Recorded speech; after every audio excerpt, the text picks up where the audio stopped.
Hello, Abraham. How are you? Excuse me, I'm a bit nervous at the moment. It's all right. Was Because, nervous because, what's that? nervous because you're worried about what someone will think, or what do you think that's about? Probably, yeah. Probably. Well, you don't give a rip what they think, do you? Yeah. So, just to move on to my question, okay?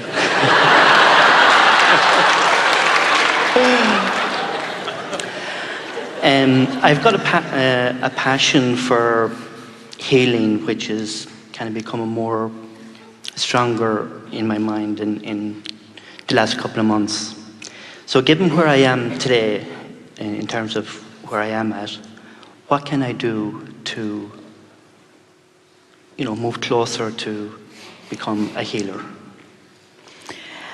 Well, we've been talking about it a little bit. We'll give you something more specific, but we want to explain to you. We just had the most amazing conversation with someone on the subject of healing, because there is a tendency to think, if I am a healer in my physical form, that somehow I will harness the energy of wellness and I will focus it towards someone who needs it, and they will be healed, sort of like zapping them with well-being. And the thing that's backwards about that is that you have to understand that everyone who is in need or desire of healing is already summoning all that is necessary from source. They're already asking, and source is already answering. So that stream has already been established. But if you see evidence that they are not recovering, it means something that's going on with them is blocking the recovery. The cells know what to do. The cells are asking, and source is answering. So there must be some reason that the request and the solution are not accomplishing the result that you are wanting. And the answer is always the same. There's something going on in the thinking process that is vibrationally disallowing the cells from receiving the solution they are seeking. So that's where you and we and brother come in. In other words, that's where none of us need to channel a stronger stream of energy. That would only make matters worse.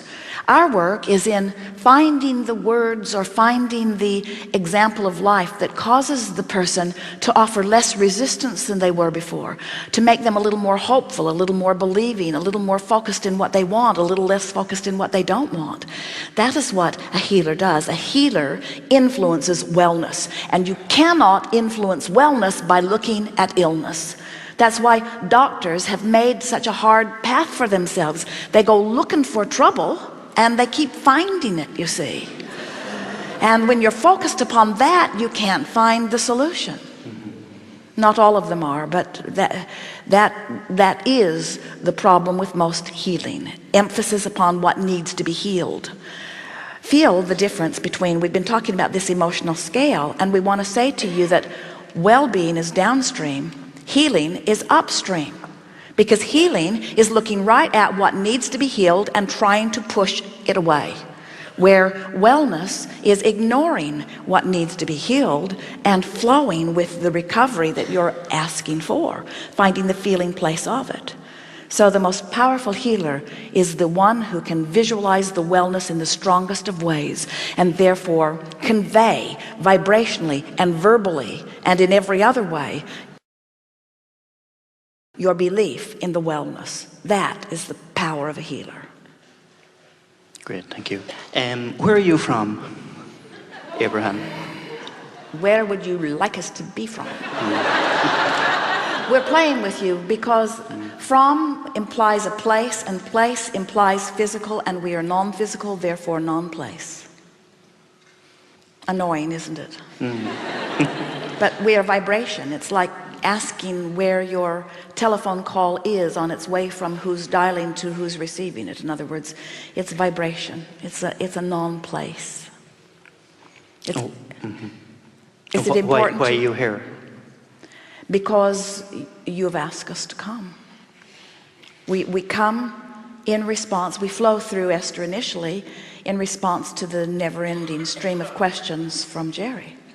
And truly.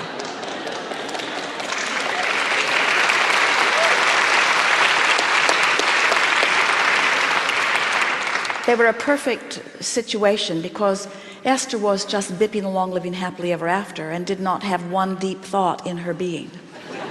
She was not analyzing politics. She was not worried about famine. She was just enjoying her life and focused upon what was around her and feeling, for the most part, tuned in.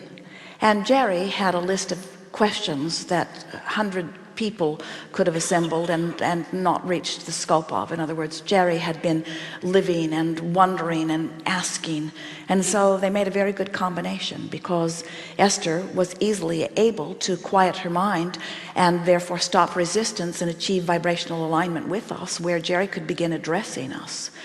His first more than 1,000 questions received a rather annoying answer from us. His question was, why would someone do something like that? And what do you think about this injustice? And why would people live like that? And our answer to those questions again and again was, that's not your work. That's not your work. That's not your work, which was a kinder way of saying that's none of your business. That's none of your business. And finally, Jerry said, well, what is my work? And then we were off and running ever since. And then glorious people like you gather from all around the world with your expanded questions, and together we take thought beyond that which it has been before. We don't come forth to answer the questions that you've already asked and answered. You're doing a very good job of that. We come forth on this river that you are creating. In other words, your living of life is causing a vibrational vortex of such power, and we have come within that as a sort of beaming in of a satellite dish, you might say, to make it as obvious as possible for you to hear the calling in the direction of who you really are. We come because you ask. Okay. Because when you ask, it is always given. The question is, can you hear us? And the answer is yes. Not unless you're in the vicinity. Just another just two more questions. Just the same old answer. We're just going to give it to you over and over again. Right, yeah. Myself and a few colleagues are getting together in the next 2 or 3 days to develop a holistic leadership program, something like leading from the soul or leading from within. Do you have any perspectives on what type of topics might be appropriate? Well, you know, it's interesting. We see so many of you gathering together in this wanting to uplift, and you get so carried away in the trying to fix the worldliness of it. In other words, do you know that the most effective uplifters are those who do the best job of distracting people from their problems? And there's something about a holistic center that makes it sound like, come here, you broken one. And we will coddle you in some way and bring you to the alignment that you've never been able to find anywhere else. We'll do it in an alternative way. And what we'd rather that you say is, hey, a bunch of us are getting together and we're having a really good time, and we've sort of found out who we really are, and it's so fun to be who we really are and frolicking together. So if you'd like to have a good time, you'd like to find out who you are, if you'd like to get tuned into who you really are, if you're willing to leave your troubles behind and just come and have a good time with us, then this is the place.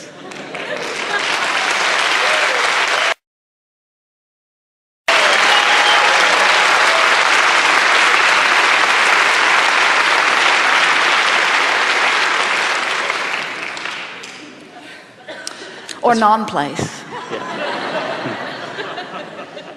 Sometimes you just need an idea and some good planning. You don't need to erect a building or gather a bunch of finances together. In other words, you just start with the idea of who you are, and you just set out and let law of attraction gather to you those who want to come to play with you in a variety of different ways. We would call it the No Longer Taking Life So Seriously Club.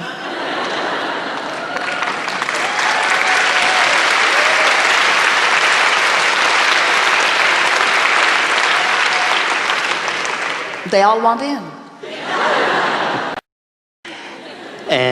Just final question is, given where I am, and you said earlier you can see the vibrational escrows and all that good stuff. So given where I am, what can I do every day to become who I really am, line up with who I really Follow am? your bliss, and if you can't feel your bliss, then follow your hope. And if you can't feel your hope, then follow your irritation. And if you can't feel your irritation, then follow your revenge.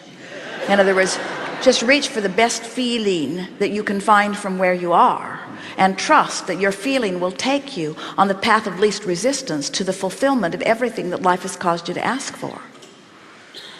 Sometimes people want a sort of fortune telling from us, and we're happy to give it to you because we've seen your vibrational escrow. We know about this holistic center that you are in the process of. We know the clarity and the depth of your conviction and your commitment to it. We also recognize that in order to get to where you want to be, you have to lighten up. In other words, and so if you ask us, is there any resistance within me? We would say, yes, of course. There's resistance within almost everyone. If you were to say, is it manageable? We would say, yes, of course, because you're aware of your emotions and you know what they mean. If you were to ask us, will I receive the fulfillment of what I've been asking for in this lifetime, pretty early on, not so far from now? We would say, yes, but you're not going to get it done right away because there'll be so much more that occurs. If you were to ask, will I be a meaningful contributor to the upliftment of this planet because of the ideas that I have launched and the life that I've lived? We would say yes. Emphatically, we would say yes. If you were to say to us, is that my responsibility to do that? We would say no. Emphatically no. Because in the moment that you make something your responsibility, you immediately turn upstream and slow yourself way down, you see. So you hear our message to you. Be easy about it. Lighten up about it. Be freer about it. And understand that those who will benefit by what you are doing are those that are somewhere in the vibrational vicinity of where you are. And there's a tendency as a healer and an uplifter to be doing really good, and then to see those not doing so good and want to go over there and get them and bring them back to where you are. But it never ever works, because when you go to get them, you lose your own way because you focus upon where they are. Focus upon what you want for humanity, or what you want for anyone who has inspired you, as our friend did earlier with his sister. Focus upon whatever you want, but then trust. And this is a little tricky, we know, but you can get there much more easily than you think. Trust that law of attraction will bring to you those who are ready for you. And don't try to manipulate the universe to bring those to you who aren't ready for you. If you let law of attraction match you all up, you'll have fun, and so will they. If you try to orchestrate it, you'll shift your vibration into a place that is not normal for you, and then in your not being who you are, you won't help them, and they won't help you, and none of you will have a good time, and it won't go anywhere. You follow what we're getting at? Know that there are plenty of teachers to bring anyone from wherever they are. Don't try to be all teachers to all people, because the vibrational variance does not make that make sense. So it's sort of like someone who wants to become famous, and they're trying to hone their craft, and they're trying to figure out how they can create this product, whatever it is, so that the whole world will want it. And we say, don't try to take polls of what the whole world wants and then try to bring yourself into alignment with what you think they want. It will get you upside down and all around. Instead, decide what you want from what life has shown you that you want, and you work to find vibrational alignment with that, and law of attraction will bring you your audience. You see, there's never a crowd on the leading edge, but you will never be happy anywhere else. You see, the crowd on the leading edge, here you are. The crowd on the leading edge is delicious in a co-creative environment. Good. Thank you, everyone. Yes, indeed.